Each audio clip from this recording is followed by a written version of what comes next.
Во-первых, спасибо. Рад был дебютировать. Ждал этого момента.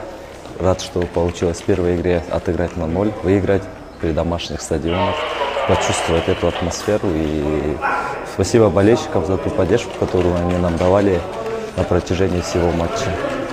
А что касается по сейвам, ну, не скажу, что прям супер тяжелые были, но старался выручить. Сегодня была очень крутая игра, потому что вы только что присоединились к нашей команде, и показать такую игру, это несложно, несложно была адаптация. Нет, в плане адаптации было вообще здорово, ребята все дружелюбные, хорошие, так что рад быть, находиться здесь. Все. Что вы скажете про наших болельщиков в Абу-Даби? Болельщики вообще самые лучшие, топ. Спасибо им. Из Кыргызстана тоже пришли много болельщиков, чтобы видеть твои игры, твои сейвы. Ну, дай бог, дальше еще больше будут. Спасибо. Так что всем спасибо.